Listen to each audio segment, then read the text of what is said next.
I think we shall begin our lecture today. Today we will be discussing about the Mahayana movement, right? And as I have mentioned in my email, that I will be providing the lecture in the first half of the lecture, and then after the break, some of the students will be presenting their topics. Okay, so I have received some video clips of some of the students. So I'll be displaying those video clips. Okay. So when we talk about this Mahayana movement, if you can remember, we have been discussing about these different schools and some of the important schools and the development of Abhidharma thoughts, right? Especially the Sarvastivada Abhidharma in the northern part of India. And I have also shown a particular map where I have shown that there are some specific schools that were, rooted strongly. And if you notice, in the southern part of India, Mahasangika school was quite strong. But of course, even though in different parts of India, some of the important schools were, stronger relatively, relative to the other schools, but it does not mean that different other schools were completely absent in those areas. Okay, so specifically in the southern India, it is said that this Mahayana movement particularly took place, right? But then we come to know that some of these schools and masters from the north did not really, accept the teachings of this so-called Mahayana school. Okay, and there are reasons for it, and how these Mahayana masters came up with their different doctrines and different theories, or you can say that different interpretations of the teachings that are, contained within the earlier text, or you can just simply say that, the earliest form of Tipitaka, right? But when they are providing these new interpretations and coming up with their own text and theories, of course, they are saying that, all these represent the teachings of the Buddha. So when we talk about Mahayana movement, especially the concept of Bodhisattva, becomes very, very important. The focus on the path to the, practice of Bodhisattva, so that one can become a complete Buddha, a perfectly, enlightened one, not an Arahant or Pacheka Buddha, right? So we know that there are this classification of 3 types of enlightened beings in the earlier Buddhist text: Savaka Buddha or Arahants, and then Pratyeka Buddha, and then Samma Sambuddha. So in the Mahayana movement, we find particularly the focus was on the Bodhisattva, and then, finally, the perfectly enlightened one. And then Buddhas and Bodhisattvas are considered as transcendental beings, rather than, as human beings who are perfected in their spiritual faculties. Okay, and also this idea of Dharmakaya, for example, that, these beings time to time, this Dharmakaya means that it is ever present, it is always there, but time to time they take up the human form or different forms and come down to this planet, to this earth, to help people. So two important concepts that are very, very important in the Mahayana tradition. One is the compassion, karuna, mahakaruna, you can say great compassion, and the other is prajna, wisdom.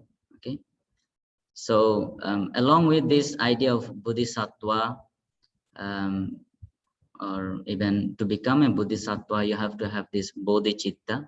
You have to first generate a bodhicitta, a thought of awakening, and then you can become a bodhisattva, and then you have to um, go through a certain type of practice. In the Mahayana tradition, for example, there is a discussion of 6 important parameters, and then 10 stages of practice, dasabhumi. Along with this idea of bodhisattva, there are other thoughts that came to exist subsequently, more philosophical movement, you can say, and they are connected to Acharya Nagarjuna, for example, and his Madhyamika thought, and later on Yogachara, founded by Asanga and Vasubandhu. Okay, so I will be, I made some notes and I will be going through these notes, and I hope it would be clear for all of you, and then if you have some questions, you can raise.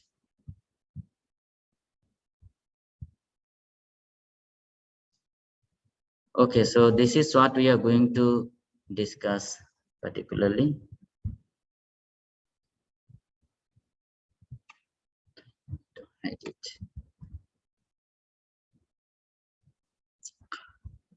Can you all see my computer screen? Yes, teacher. Yeah, so the first point that I'd like to cover is early thoughts on Mahayana development.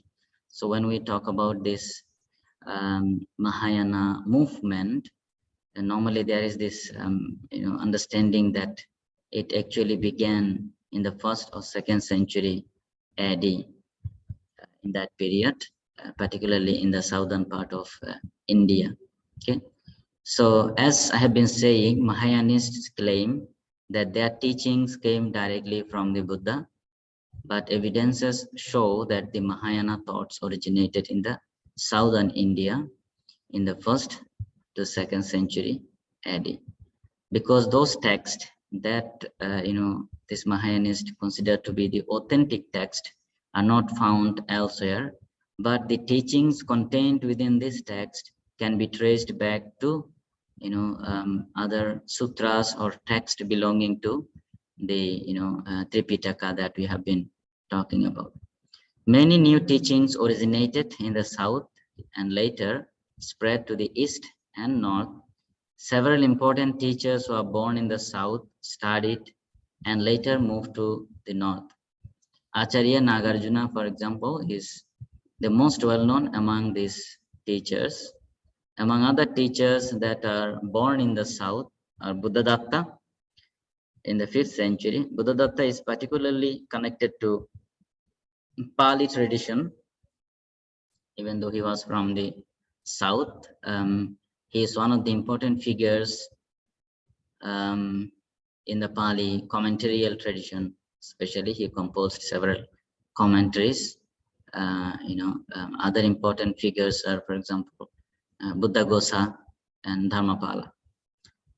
Among other teachers are Dignaga and Dharmakirti. These two are, exponents of Madhyamika thoughts. Among the texts produced in the south are Gandavyuha Sutra, Lankavatara Sutra, which is associated with Ceylon. These are well known, and these are produced in the southern part of India. The northern teachers were unaware of this text, as they were produced in the south and later introduced in the east and north. According to the Mahayanists, when the Buddha taught these teachings, people were not able to grasp their meanings. They were thus preserved by the dragon world and other non-humans. They were brought to the world of men by competent masters in the 1st and 2nd century AD. And this clearly suggests that these texts were non-existent prior to the mentioned period. So this text came to exist only in this particular period, 1st and 2nd century AD. So the idea is very clear that the teachings, even though were taught by the Buddha in his time, they were not, the people of the time were not able to understand them properly. Mahasangikas as predecessors of Mahayana. Now, this idea is quite popular that Mahayana developed from Mahasangika. When we have been having the discussion of several important schools, Mahasangika was one of them, and I have mentioned a few important teachings of Mahasangika, how they have looked at the Buddha as extraordinary and supramundane being. So this idea was already there. For example, among the Mahasangika schools, the Purva Shaila tradition was quoted by Chandrakirti to authenticate his view that principles do not in reality occur and cease. The Buddha taught origination and cessation only as a provisional teaching conforming to the ideas of the world. Yeah, so when Chandrakirti discusses about the origination and cessation of Dharma, he takes reference from Purva Shaila, saying that this idea can be found in this particular school that is associated with Mahasangika. The Purva Shailas are here talking about the beings and the worlds. The Mahayanists explain that the Purva Shailas make not so much distinction between person and principles. So the Mahayanists felt the need for new interpretations of such old teachings as found in the Abhidharma literature and Patisambhida Magga and so on. So it was particularly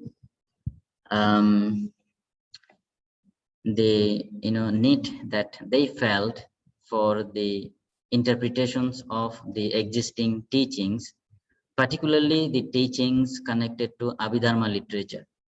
And we know that in the Abhidharma period, all these Abhidharma masters are trying to explain the central teaching of the Buddha philosophically in terms of dharmas. Because in the early Buddhist teachings, there is not so much of discussion about the dharmas, right?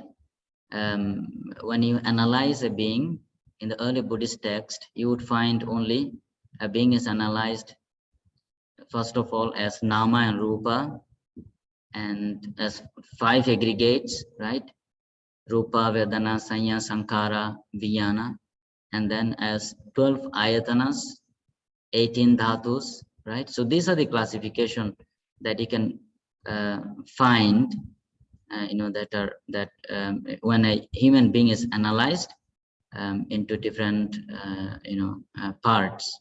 But it is only in the Abhidharma period you can find that in different tradition came up with different number of dharmas, and these dharmas represent the ultimate constituent of this entire constructed world, and that is how they have interpreted the existence of a being, the experiences of a being, and so on.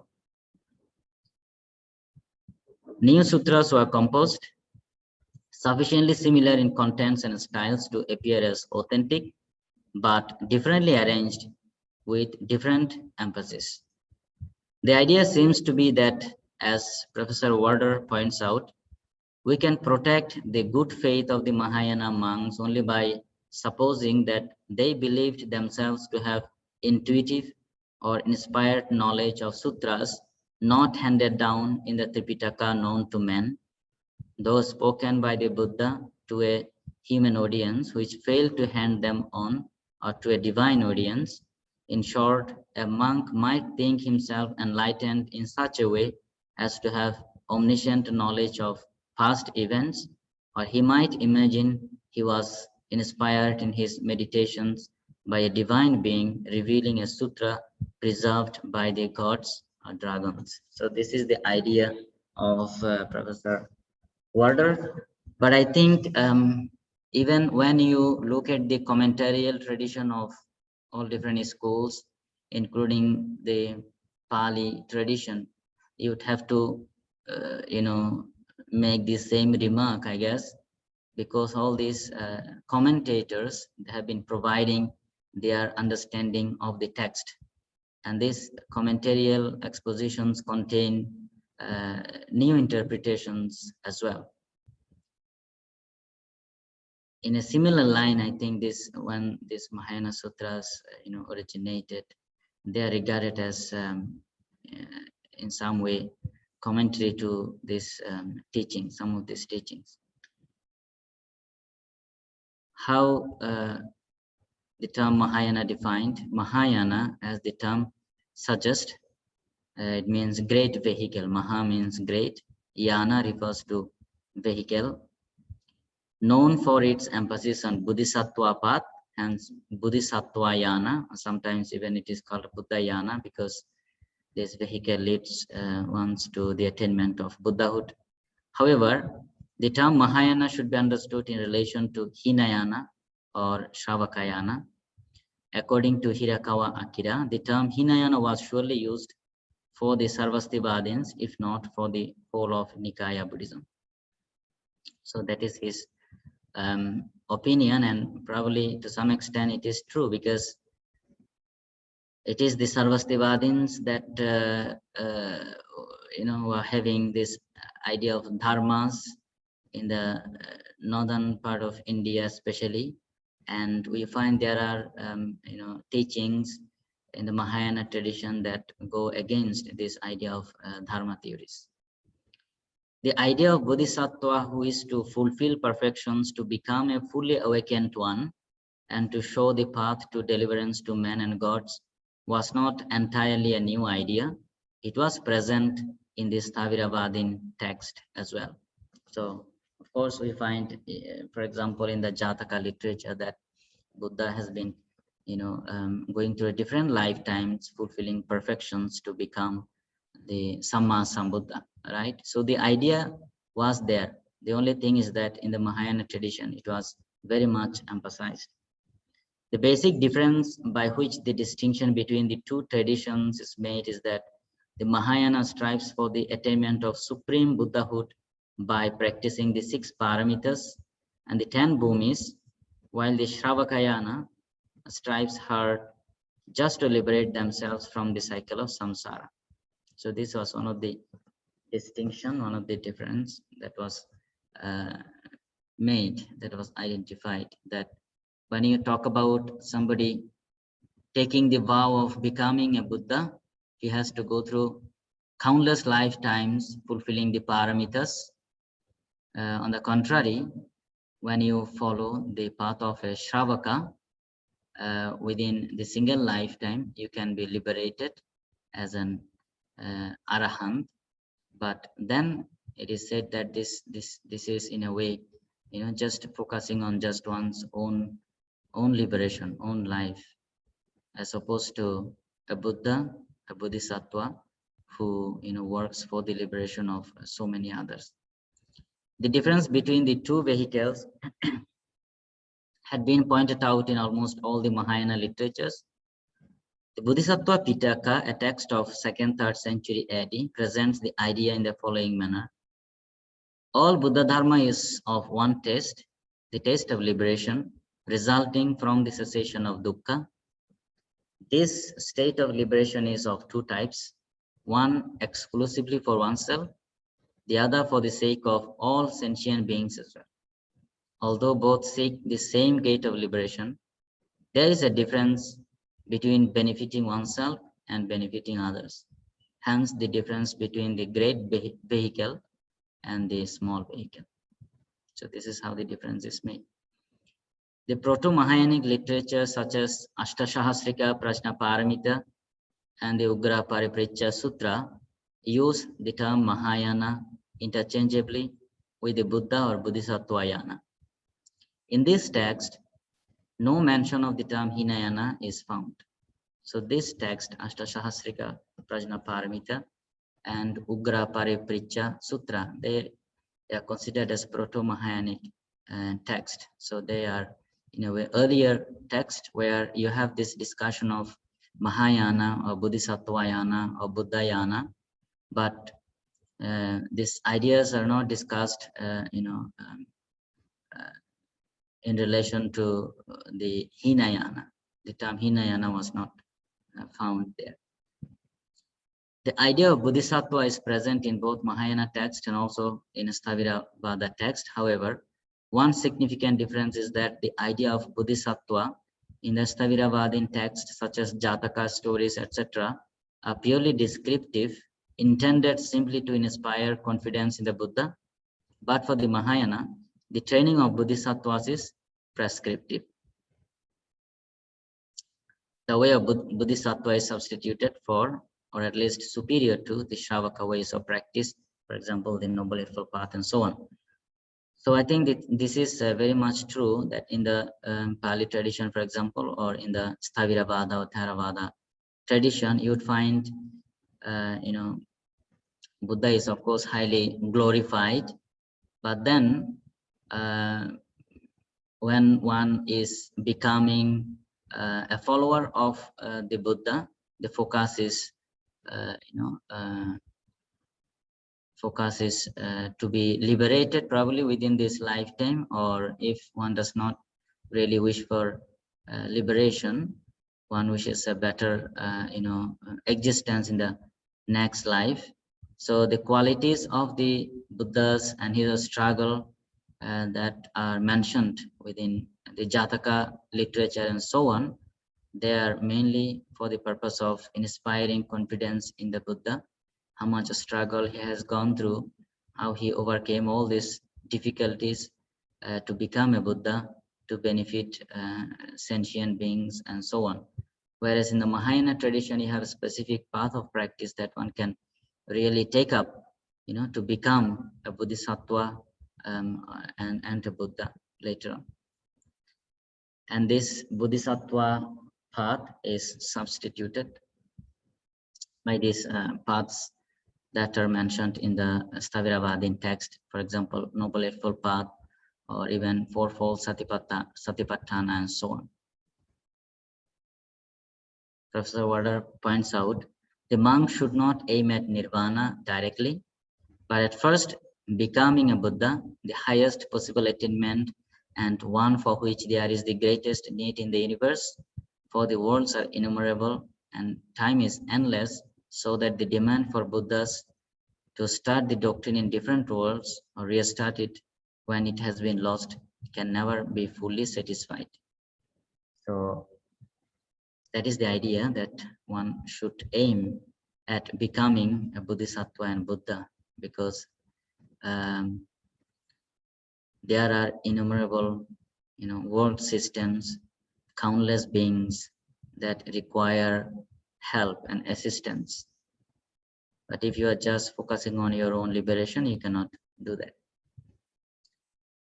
But the path to Buddhahood is considered as extremely difficult practice. On the contrary, Arahanthood is described to be easier to achieve. We remember some schools explained that the attainment of Arahanthood does not represent complete liberation and considered the attainment to be faulty, especially if you can remember Mahadeva's 5 points with regard to the attainment of Arahanthood, right? He pointed out 5 faults of an Arahant. So this was one of the idea probably that was playing a role that, you know, you can become an arahant, but you are actually not fully liberated one. So the ideal goal should be the attainment of complete Buddhahood. Thus, the Mahayanists looked at Buddhas as transcendental beings, not merely awakened ones.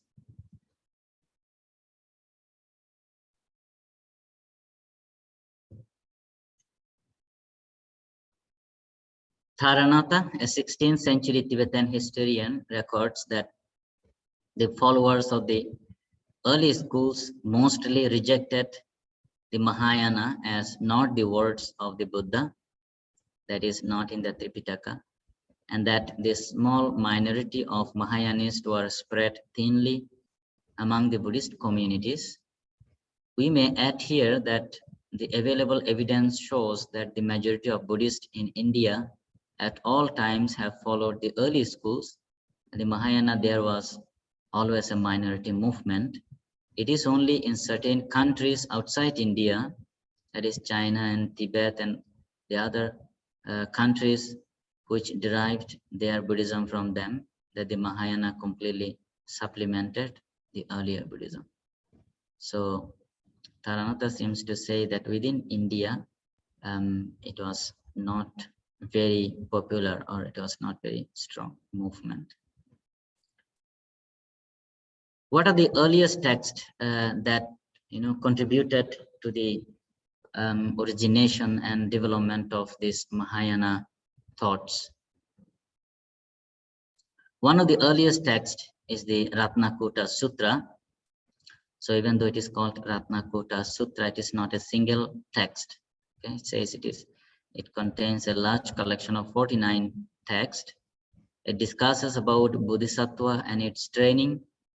It contains a separate section called Bodhisattva Pitaka that focuses on the 6 paramitas, namely Dana, Shila, Shanti, Virya, Dhyana, and Prajna.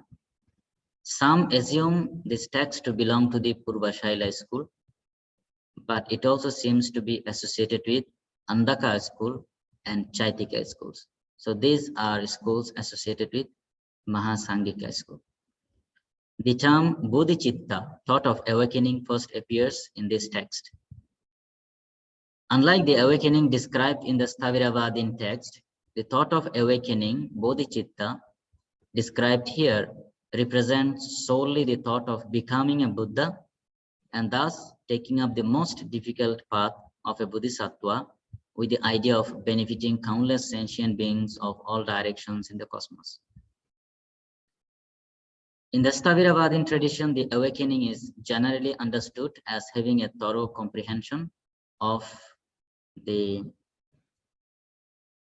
4 noble truths, 3 universal characteristics of phenomenal existence, and so on. So that is how Buddha is understood in the Staviravadin tradition, that is someone who has understood the reality as it is, you know, before everyone else.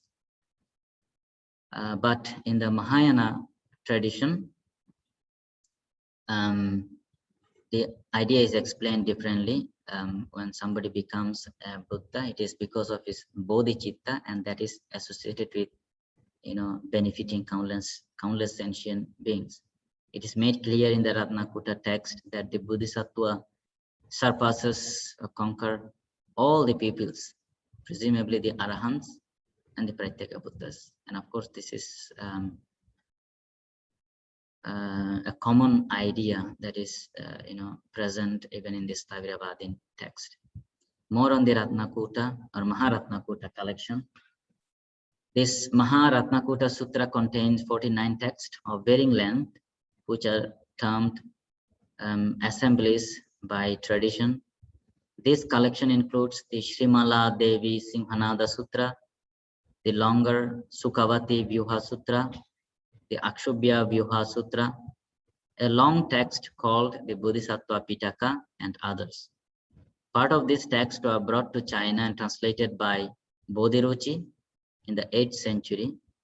Bodhiruchi translated some of the text and included others which had been previously translated.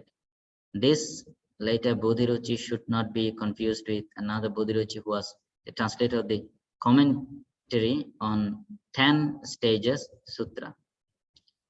10 stages refers to this dasa bhumi that are important part in the journey of bodhisattva for a bodhisattva. So these are the 10 stages. Pramodita, meaning joyful, with the thought that having begun the career of a bodhisattva, he will attain enlightenment, will help others. Vimala, free from impurities. Prabhakari, luminous with the noble doctrine. Archishmati, brilliant, the rays of his virtue consuming evil passions and ignorance. Sudurjaya, her to conquer. Adimukhi, turning toward both transmigration and nirvana. Durangama, far going. Achala, immovable. Sadhumati, good-minded. And Dharma Mega, showered with clouds of Dharma or universal truth. The Ratnakuta collection totals 49 Mahayana sutras divided into 120 fascicles in the Chinese translation. Garma Chang, who has translated a number of sutras from the Maharatnakuta from Chinese into English, summarizes the breadth and variety of text contained in this collection. He says, we have found this work to contain a broad coverage of various subjects. The topics discussed range from the monastic precepts to intuitive wisdom, from good deportment to the manifestation of the Tathagata's light, from illusion to ingenuity, to the nature of consciousness and the Pure Land practice. It can perhaps be called a small encyclopedia of Mahayana Buddhism, which should be useful to general readers as well as to scholars. And you can find many of the text belonging to this Ratnakuta, collection here. 84,000 link. I can send this link to you. If you click here, you can have this page, and if you go down, you would have different chapter on different topic. You can download them or read online. So I think they are still translating many of these sections into English.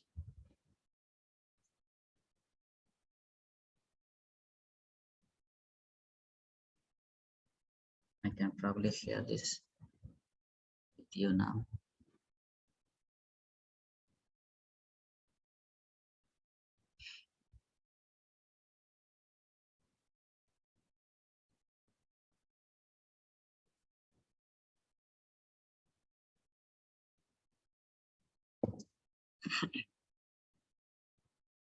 Yes, so the idea of bodhisattva and the practices for a bodhisattva can be found in this Ratnakuta collection. So one of the other important texts is Amitabha Vyuha or Sukhavati Vyuha. This is also one of the very important ideas in the Mahayana tradition. This is particularly connected to this Amitabha Buddha, right?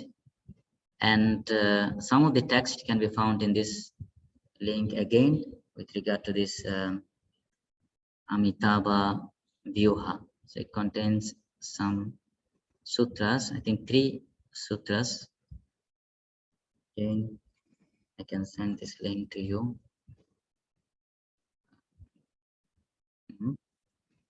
Not found.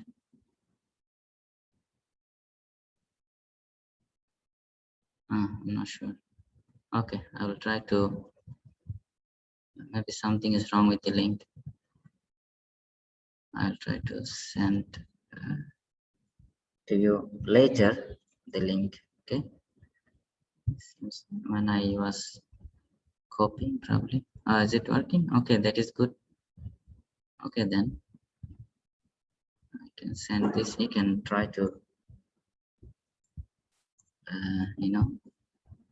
click and see if you can really find this text. Okay.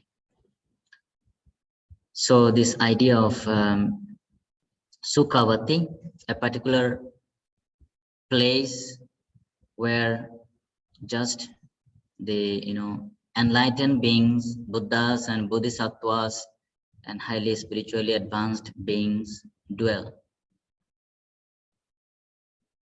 I see. Okay, I'll try and see if I can fix it, and later on I'll send to you all. So with regard to this collection of sutras, collection of text related to Amitabha Buddha, Vada says that very different is another sutra of the collection extant in Sanskrit, the Amitabha Vyuha or Sukhavati Vyuha. It was one of those early translated into Chinese along with the Ratnakuta itself. In it, the Buddha recalls talking to Ananda, a large number of former Buddhas who had successively occurred in the universe. Going on with this story, when he comes to the Buddha Lokeshwara Raja, he tells Ananda how this Buddha had a monk named Dharmakara. This monk, who is a Bodhisattva, proceeds to lay down a fantastic set of conditions on which he will become a Buddha, requiring Lokeshwara Raja to endorse them, which would be a guarantee, much as Dipankara had determined the Buddhahood of Sakyamuni. In a similar line, so the way Buddha Sakyamuni as an ascetic got his prediction from Dipankara to become a Buddha, in a similar way from the Lokeshwara Raja, this Dharmakara got this prediction that he would become a Buddha in the Western land, and that is Amitabha Buddha.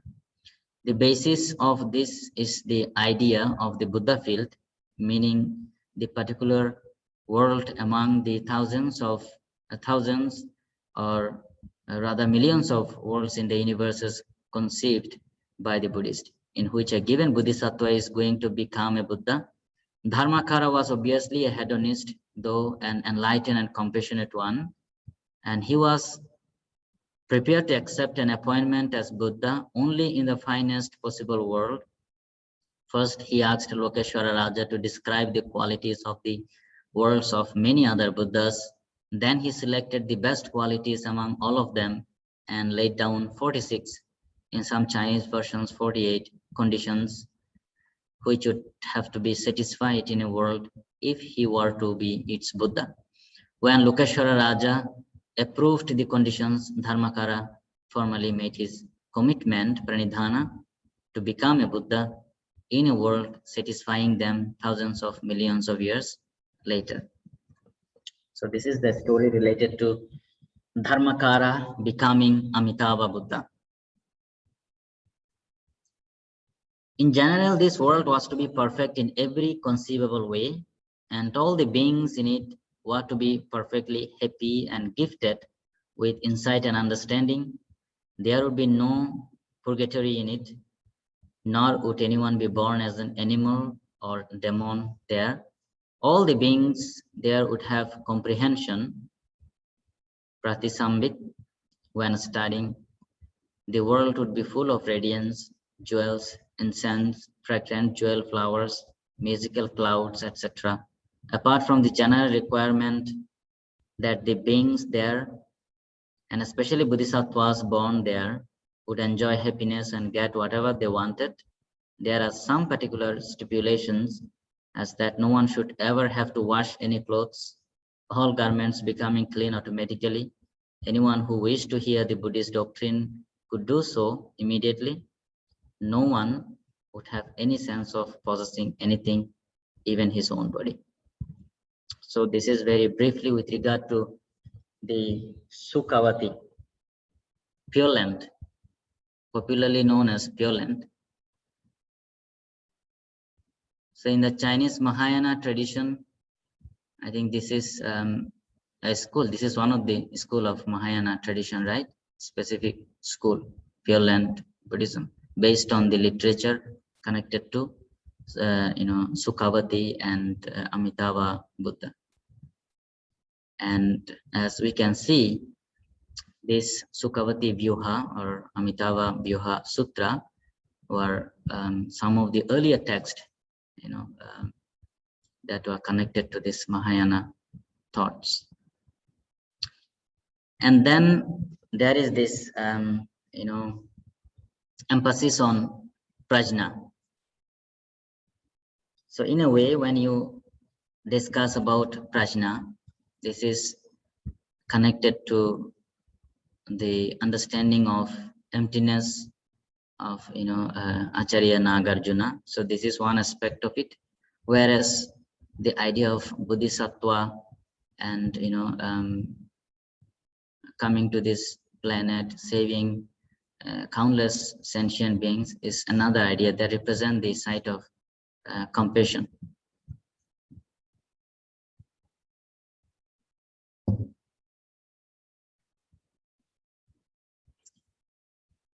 The Amitabha Vyuha may seem puzzling at first sight.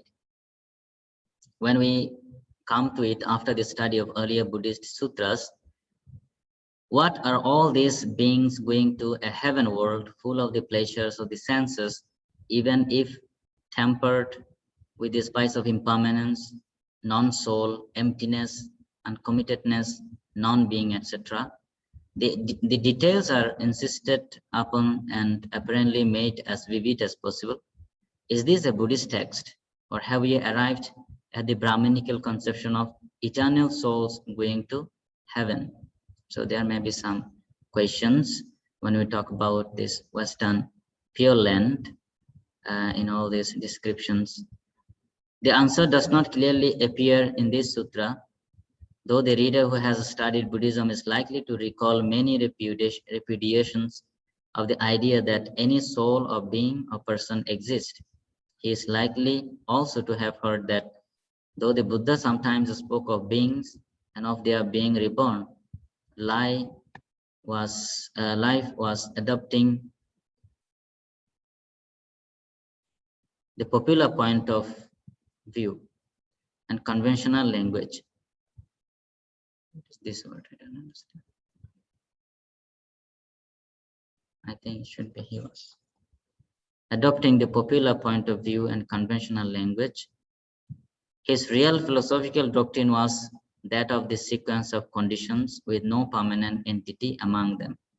Yeah, so you can see a point of view here that when talking about different bodhisattvas, Buddhas, and different cosmos and planets, the idea seems to be that he was adopting a different form of language, okay, to inspire people to be good, to follow the path to Buddhahood or path to awakening.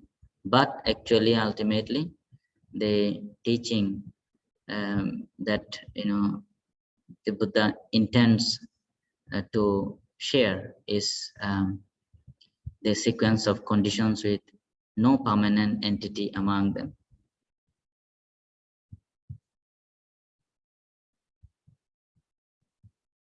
Is this whole sutra at the concealing level of knowledge, its meaning requiring to be drawn out? Unless this text teaches a doctrine totally different from almost all other Buddhist sutras, we must interpret it in this way.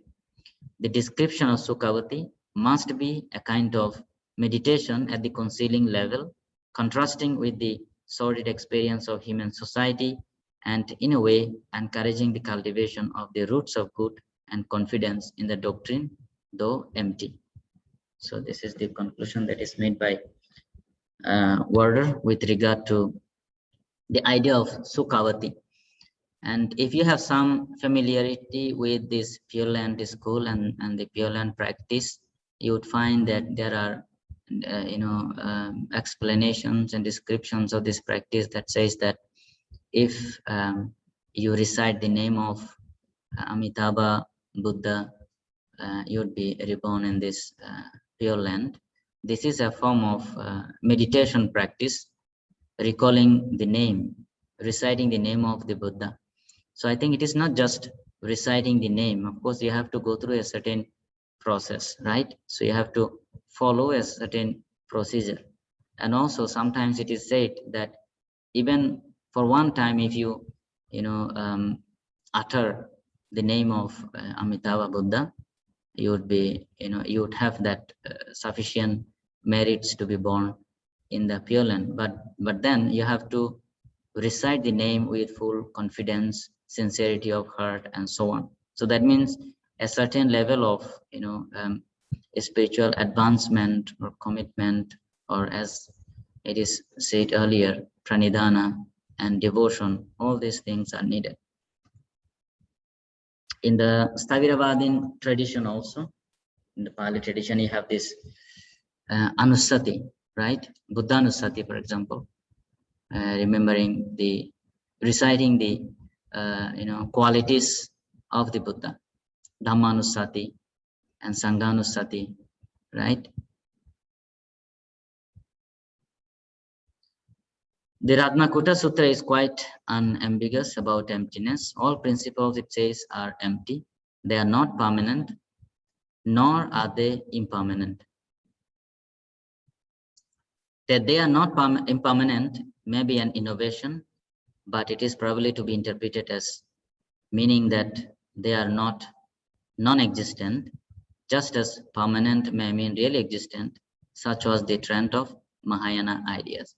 So you do not just say everything is impermanent.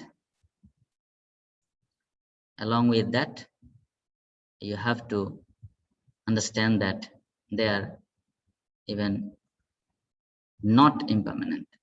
Okay, so impermanent and not impermanent, they are used as relative terms.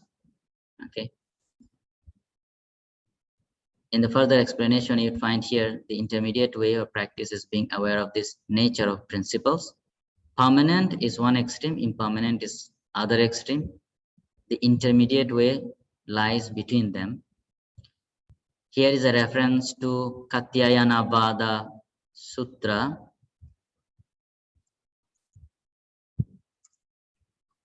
Katyayanavada Sutra. This is normally we are familiar with the Kachana Gutta Sutta with this title, right? Kachana Gutta Sutta, that talk about existence as one extreme and non-existence as another extreme. Everything exists as one extreme, everything does not exist as another extreme. Soul is one extreme, non-soul is other. Real existing thought, real thought is one extreme, unreal thought is another.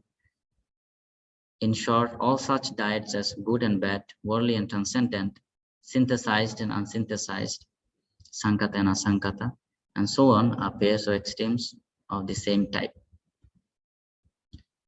So this comes under the discussion of prajna.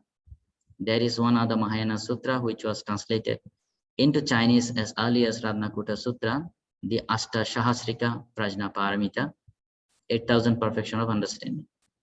So you have this Ratnakuta Sutra, Sukhavati Vyuha Sutra, and now Ashtashahasrika Prajna Paramita. This is the first known sutra of a new type called Vaipulya, meaning abundance, largeness, or breadth. Distinguished by their great length relative to all previous sutras, they are roughly 10 times the length of the long or Dirgha Sutras. The 8,000 is one of a class of perfection of understanding sutras comprising a score or more. It depends how many are recognized by a given school as canonical, of text of different dates. There is much overlapping of content between their and several of them, especially the longer ones, may be regarded as different recensions of a single work. So there are different texts. Some are larger, some are smaller, all related to Prajna Paramita. And there is a lot of overlapping in all these sutras.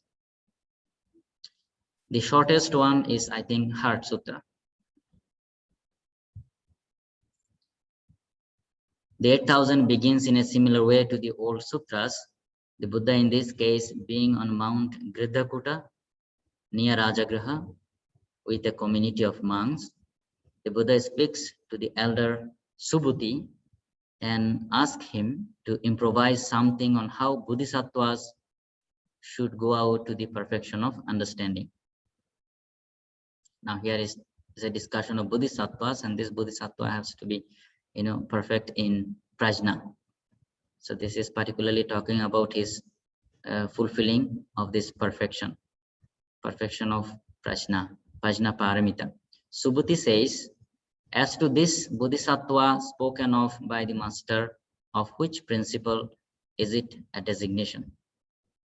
Is questioning this designation of bodhisattva. Master, I do not observe such a principle as bodhisattva. Moreover, I do not observe such a principle as perfection of understanding. So Subhuti here is saying that when you talk about a bodhisattva, fulfilling the perfection of wisdom, I do not really see the designation bodhisattva or even perfection of understanding. For me, there is no bodhisattva, no perfection of understanding.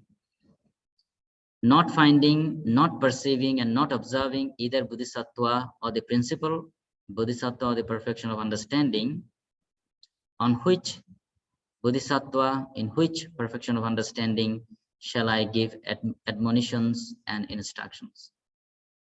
However, if a bodhisattva's thought is not discouraged, etc., does not despair, if his mind does not become frightened when this is being said, then he is surely a bodhisattva, a great being who can be instructed in the perfection of understanding.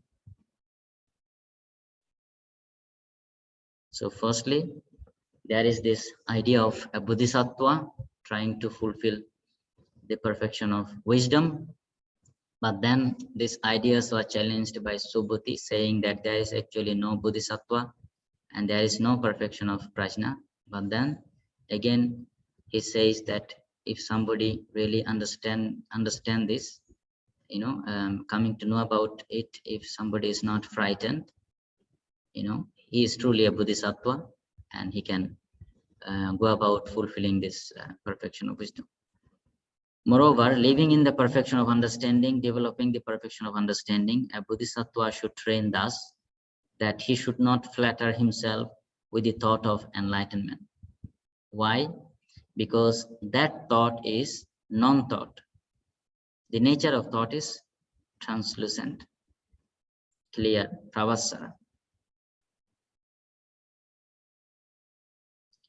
So it seems like if somebody is really trying to become a Buddha, to generate this bodhicitta and becoming bodhisattva, following the path of bodhisattva practice, and finally to become a Buddha, one really has to be fully committed to the practice. One has to clearly know that, there is really no self, no being. There is nothing to pursue. If one is not really established in these thoughts, one cannot progress in the path. So far, there seems to be nothing which would not be endorsed by the earlier schools, except perhaps the Persian schools, that is Pugalavada, because they are believing in the existence of this personality.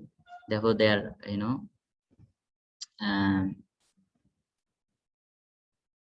always they, it was put outside the discussion all the time. From the ultimate standpoint, there is no being, bodhisattva or otherwise.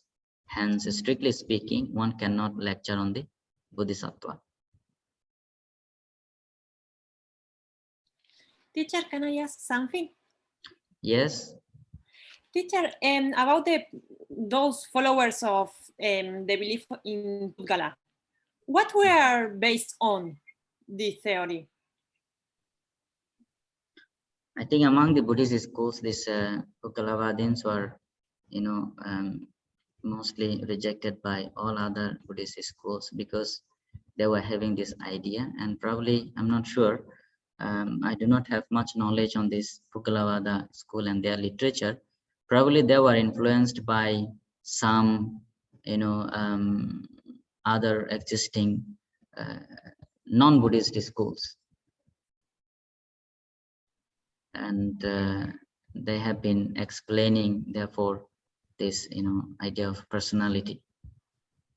I see. Because yesterday we were discussing with Sister Shifeng, that she's here also today. Yeah. Yeah. And we were thinking in that they base their belief in some suttas, where it was like kind of the Buddha said something about the self, the non-self, but didn't specify. So those followers of that belief kind of they took it as in a certain way, but I don't remember those suttas. Yeah, I do not remember as well. I'll try to find out some explanation related to Pugalavada school and send to you probably, and then you can look at them. But even in the time of the Buddha also, there were monks who have been understanding, in this particular line. For example, Sati is one of the monk who took Vijnana, to represent ultimately existing thing. So in his understanding, he says that, what Buddha was explaining is that it is the Vijnana that transmigrates, that is real, that goes from life to life. And when it was reported to the Buddha said that that is not what he was saying, so he provided his explanation. And there was another monk in another sutta, I don't remember the name, and in this case, in the case of Sati, probably he was corrected later on, but in the other case, he was not ready to, take that teaching. Even after the Buddha provided his explanation, he was still holding onto his ideas. So probably in a similar line, this Pugalavada school also developed, and this is developed in the period of Asoka, right? And it survived, I think, quite a long period of time. I'll try to find out some information with regard to Pugalavada school. Thank you. There is encyclopedia. Yes. I can find some information here, I think.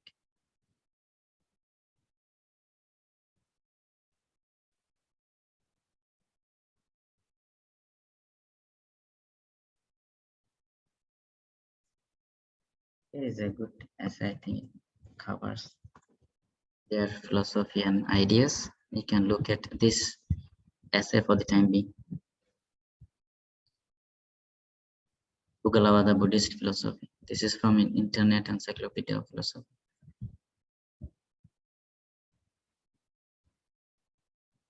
But I have seen a text on this earlier.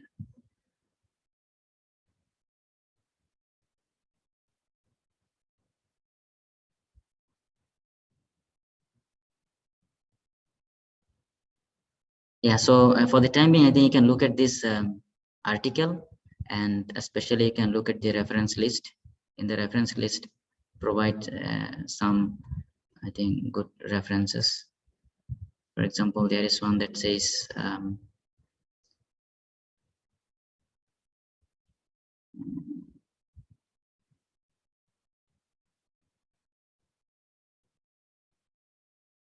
Indian Buddhist theories of persons, Vasubandhu's refutation of the theory of self,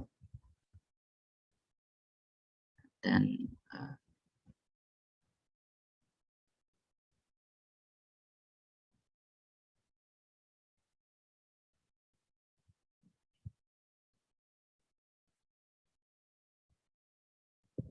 Yeah. Ugalavada Buddhism, the reality of the intermediate self. And there are some text here. Okay. Okay. So let's go back to our discussion.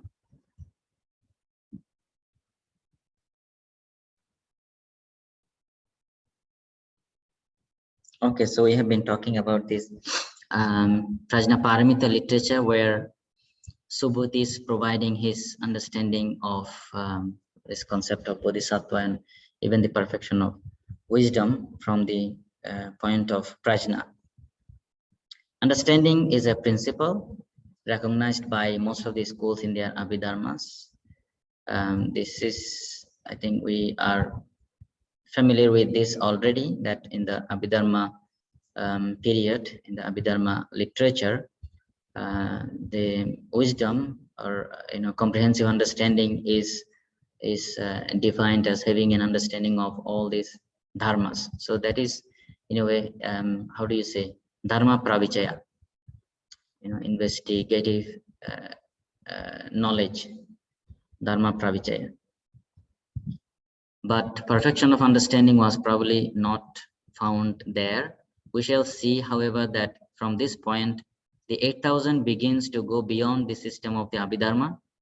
Already the question of the nature of thought, or specifically of the thought of enlightenment, bodhicitta, has been raised. Sariputra now asks Subhuti whether that thought, which he had called non-thought, exists. Subhuti replies, in that non-thought does existence, that is, it isness, astita, or non-existence, it is notness, nastita, occur, vidyate, or is it perceived? Sariputra agrees that this cannot be said, but asks what this non-thoughtness is, achittata. Subhuti replies that it is non-changing, avikara, non-imagining, avikalpa. Evidently, there is a problem of interpretation here. It may still be possible to equate this with the position of the Kachayanavada Sutra on existence and non-existence as the extreme views which Buddhist doctrine avoids with its intermediate teaching, but we begin to be uncertain just what existence means. I think, yeah, you can have some idea that it is in a way going back to, zero. So even if you look at this explanation of a dependent origination in Anuloma and Patiloma order, or even just looking at this theory, you'd see that imasming sati idang hoti, imas sopada idang upachati, imasming asati idang nahoti, imasa niroda idang nirochati. So when this, that comes to be. When this is not, that does not exist, right? So when you talk about existence or atta, and then when you are talking about non-existence or soullessness, you are negating that atta is not there. But if it is not there from the beginning, right, you do not really have to talk about its existence and non-existence. The discussion just does not arise.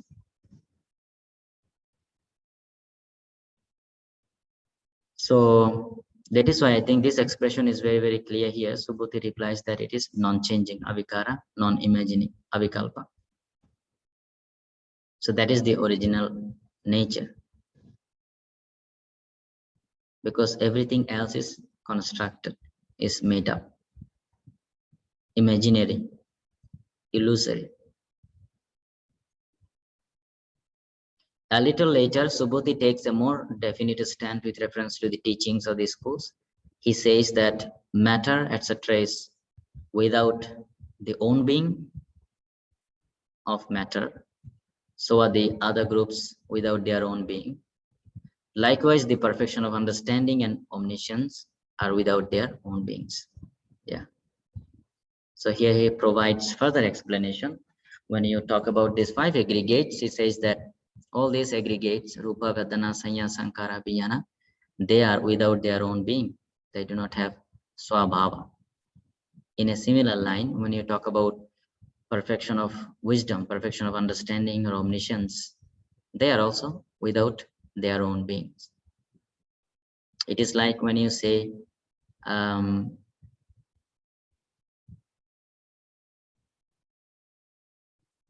the Theravada Abhidharma, for example, when you talk about,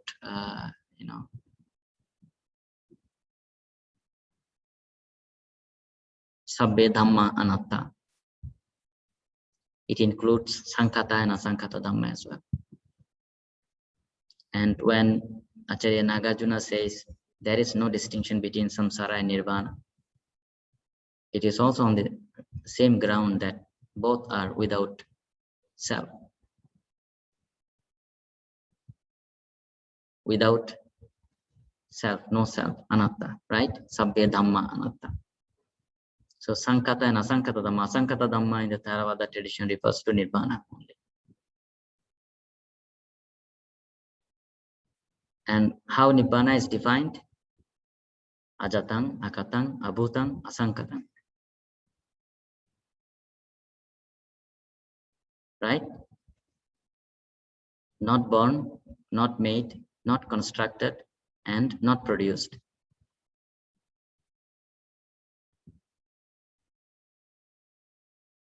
So that means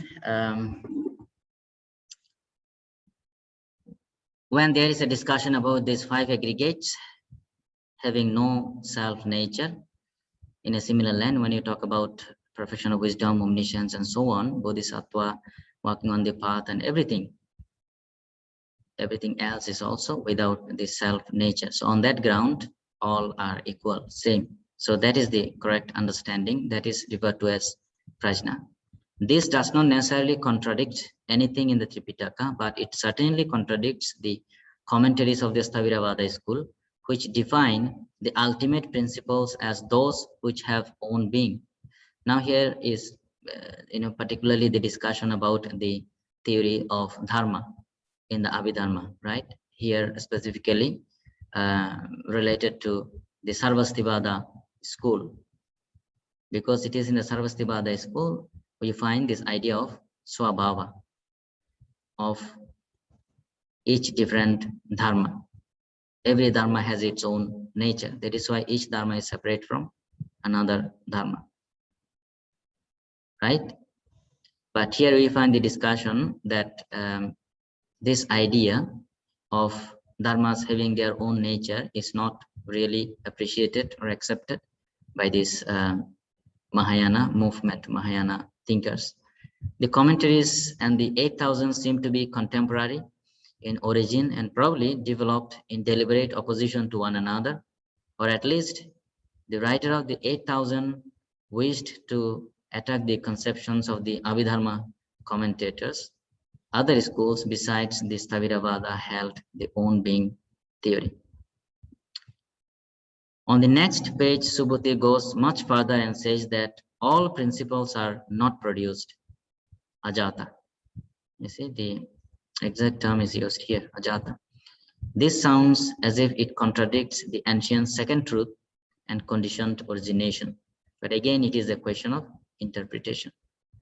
So it is always, I think, understanding from Sammuti perspective and Paramatta perspective. Okay, conventional and ultimate, conventional and ultimate. So when the Buddha says that you are wandering in samsara, that is also true. And when he says that there is actually no samsara, that is also true, right? When he's saying that it is you who commit the action and you have to be responsible for your actions, you will be going through the this experiences or vipaka, that is also true. But on the other hand, when he says that actually there is no self, you do not exist, that is a misconception. Therefore, you do not perform any action and there is no consequence of action as well. That is also true. So here the focus is on the Paramatta side in a way, so but when you look at this abhidharmic interpretation of dharmas, they are providing it from the Paramattha perspective, but even that is questioned in the Prajnaparamita literature.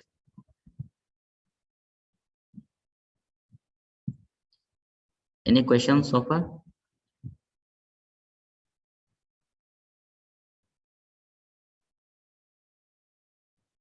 What is the time? Okay. So, yeah. Any question? Venerable?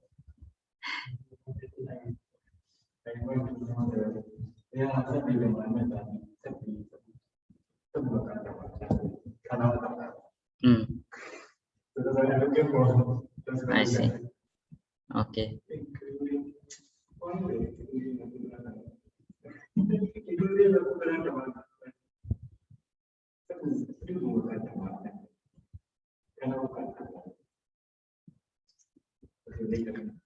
So if no question, I think better that we have a break, early break.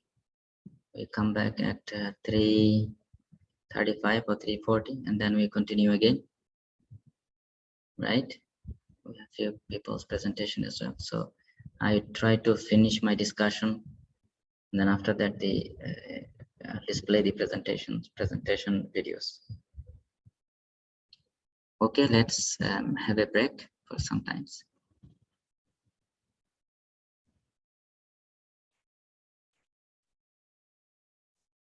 Okay, so let us resume the class again.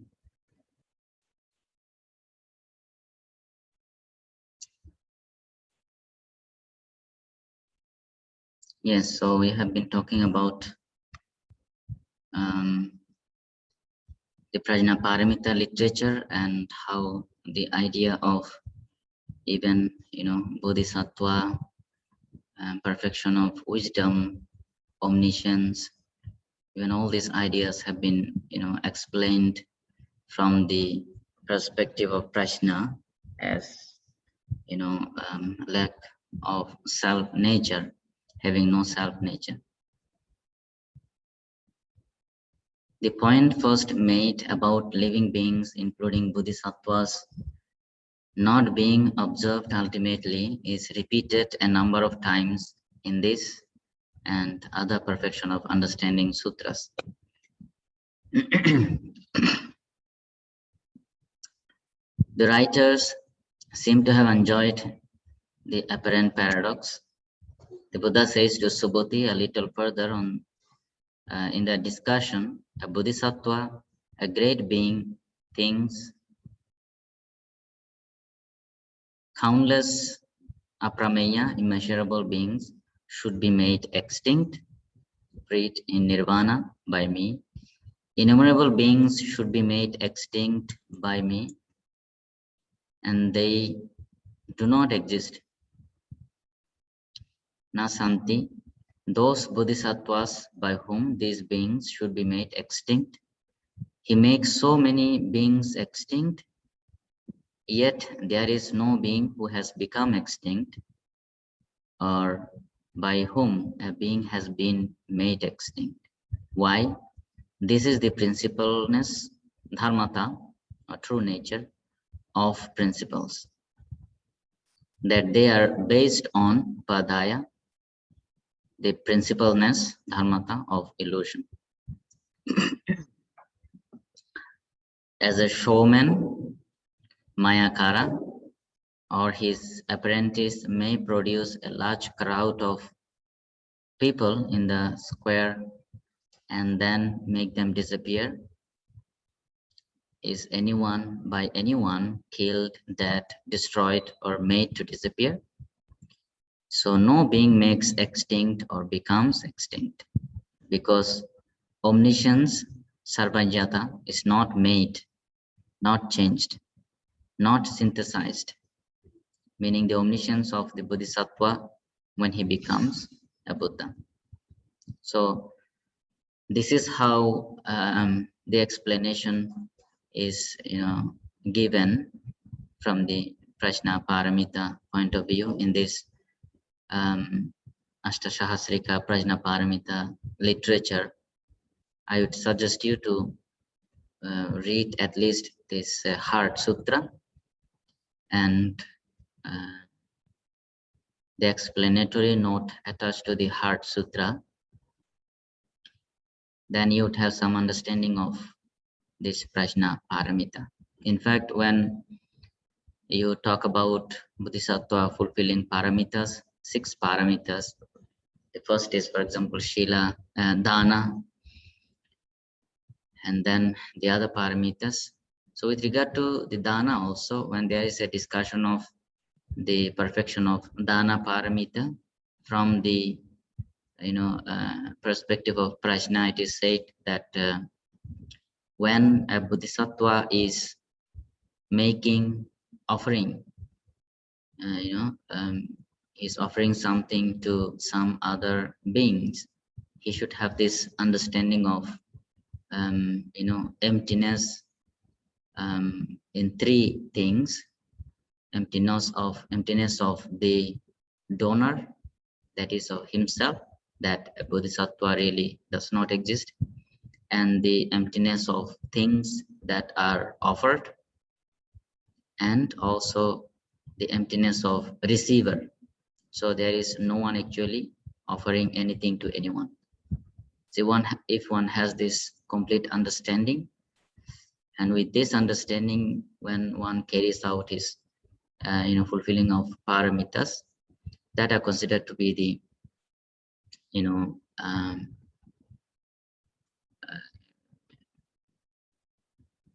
ultimate or advanced ways of perfecting the parameters. So among the 6 parameters, it says that the previous 5 parameters should be accompanied by prajna always. So that is the understanding. So that is about very briefly the discussion within this prajna paramita literature. That is one of the earliest and also important text for this Mahayana movement. Now, as I mentioned earlier, Madhyamaka and Yogacara represent philosophical, schools of Mahayana. So when we talk about Madhyamaka, the school Madhyamaka was founded by Acharya Nagarjuna. That is the popular belief. According to this scholar monk Bustone, a 14th century Tibetan Buddhist scholar monk, Nagarjuna was born in the Vidarbha country in Maharashtra. The same authority says he became a monk at Nalanda and was taught by Rahulabhadra. The young Nagarjuna was a very unusual person, expressed in the legend by his contacts with the dragons who were ready to fetch whatever he needed from their world. Eventually, the Dragon King invited him to visit this world himself. Nagarjuna accepted, but returned to earth as soon as possible with the 100,000 perfection of understanding, the culminating Mahayana Sutra, which he found in the Dragon world. Shata Sahasrika Prajna Paramita Sutra, that seems to be the longest one. It is fairly certain that there are several authors named Nagarjuna in Indian literature. Among the numerous works ascribed to them, it is not easy to settle precisely how many were written by the one we are now concerned with. There is, however, no doubt about the most important of them, the Mula Madhyamika Karika, which is the foundation of the doctrine of the Madhyamika school. So I think most of you are familiar with this text, Mula Madhyamika Karika, that represent the foundational text for this Madhyamika school. The other works probably are Vigraha Vyavartani, Shunyata Shaptati, Yukti Shastika, Vaidalya Sutra, and Prakarana, Srulekha, and perhaps the Ratnavali and some hymns, stotra in praise of the Buddha. So these are some of his important texts. Nagarjuna's main contention is that it was not the intention of the Buddha to set out a list of ultimate principles or elements which in some metaphysical sense exist. It still has to define their own beings, by implication immutable. So he was completely against this idea of dharmas, because according to him it was not intended by the Buddha. He opposed, therefore, the general tendency of Abhidharma discussion to hypostatize certain philosophical concepts, to superimpose metaphysical constructions on the real universe which did not correspond to them. And more particularly, the scholastic trend of the commentators of these schools who had introduced the conceptions of the own being, borrowed apparently from the Lokayata, and other being of principles along with the exegetical methodology represented by the Staviravada, Patakopadesa, and no doubt found in other schools as well. So the discussion about own being and other being, Nagarjuna was completely against with this idea, and you would find that in different chapters he really rejected this idea logically. I think it is the 15th chapter of the Mula Madhyamika Karika that provides the description of Swabhava Pariksha, examination of self-nature. The Buddha taught essentially the four truths and conditioned origination. The Mula Madhyamika Karika presents itself as the correct interpretation of this. The doctrine is not speculative but empiricist. The Buddha emphatically rejected all speculative opinions and propounded no such opinion himself, only an empiricist account of conditioned origination and the way to end unhappiness. The basic concepts of philosophy, even time, space, motion, causality, and so on, are themselves speculative, and Nagarjuna shows by rigorous analysis that it is inconceivable how, for example, emotion as understood in philosophy could ever take place. So if we have time later, we'll be reading at least one or two chapters from this text. Nagarjuna took over from the Tripitaka the dialectics of the Tatralemma Chatushkuti. For example, does the thus gone exist after death or not exist, or both or neither, and the other undetermined questions. These are explained in chapter 27 of the Mula Madhyamika Karika, and Nagarjuna draws from them the method of the dilemma. A given hypothetical entity, the soul, is either the same as or different from some other entity, for example, the body, as well as of the Tatralemma. So when we talk about Nagarjuna's method of presentation in the Mula Madhyamika Karika, following this dialectics of the Tatralemma Chatushkuti, here we find that this Tatralemma or Chatushkuti can be found in early Buddhist text as well. When there is a discussion of, for example, does Tathagata exist after death, or he does not exist after death, or he exists and does not exist after death, or he neither exists nor does not exist after his death. So these are questions that are regarded as unanswered questions in the Pali tradition. So there are a list of 10, in some cases 14 questions that are discussed as unanswered questions. Nagarjuna explains that anything eternal could not be born and transmigrate, while if it were non-eternal, totally destroyed, the sequence of conditions would not apply to it.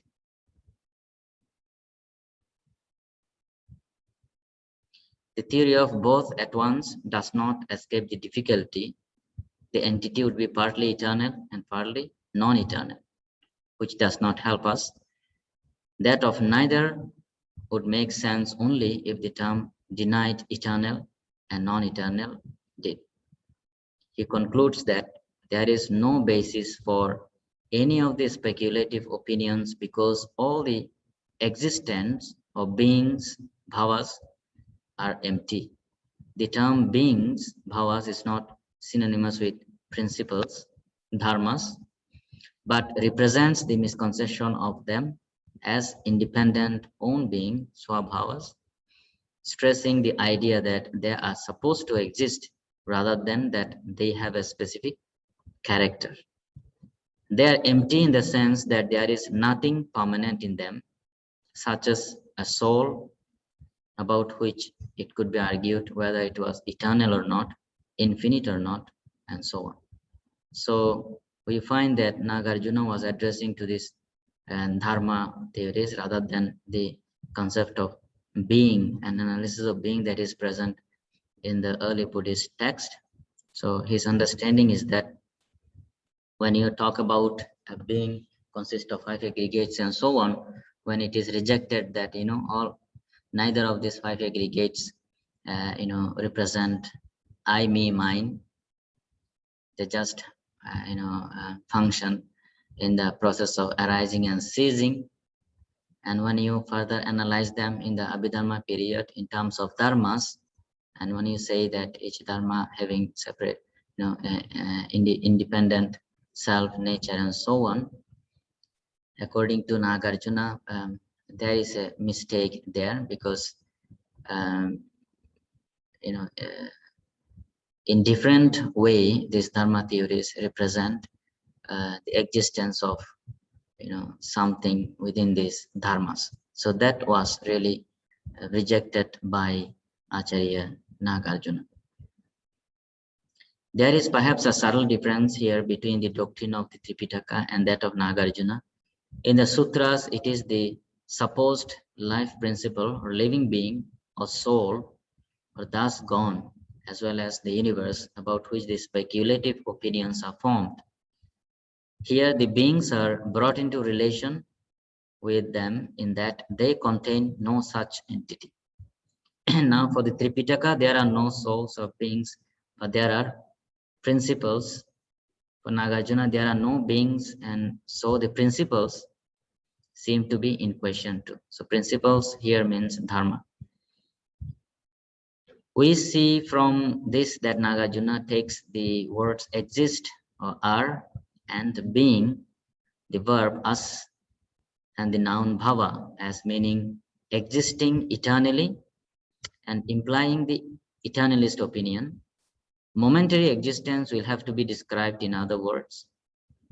The object of the critique is to show that the eternalist view is untenable, and further to show that the own being theory adopted by some Buddhists did not really differ when its implications were strictly worked out from the eternalist theory of Brahmanism, theory of an eternal soul and other eternal substances. What could an own being be but something continuing to exist eternally, independent of causes or conditions? To say that a principle has an own being which has yet produced by something other than itself conditions is self-contradictory. Right? As I said, you can look at the chapter 15 of Mula Vandamika Karika where there is a discussion of own being and other being. So the discussion that that was provided is that when you talk about swabhava, own nature or own being, how does it come to be? So is it created or uncreated? If it is created, it is not real. If it is sankata, it is not real. It is made up thing. A made up thing cannot be considered as real existent. And if it has been present, if it is real existent, it should not change. Right? So if something has its own nature, own being, swabhava, then only you can talk about other nature. because what you call other nature is the own nature of other things, right? Since there is no own nature, no own being, there cannot be other being as well. So self nature and other nature both are rejected.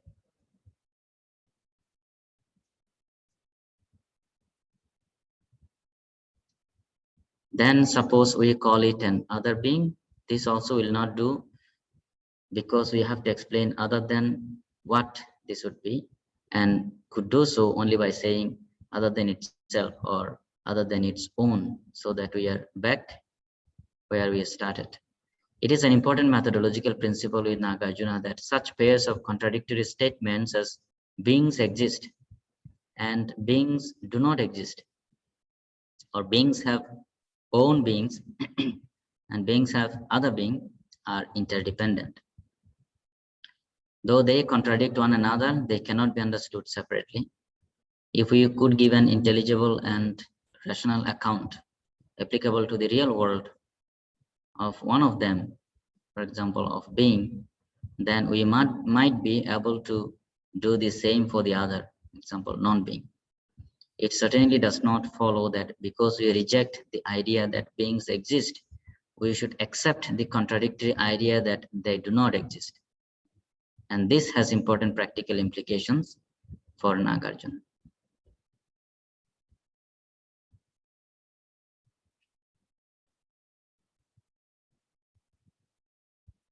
He rejects each extreme view, each speculative opinion, eternal, non-eternal, infinite, finite, a soul different from the body, a soul identical with the body, etc., precisely because he rejects also the opposite extreme. More generally, if A does not exist, then not A does not exist either. So that is how Nagarjuna approached the teachings of the Buddha from the perspective of emptiness, or you can say probably another representation of perfect wisdom. So this much is for today, and now I'll be displaying some of the presentations, recording of video presentations sent by some of the students.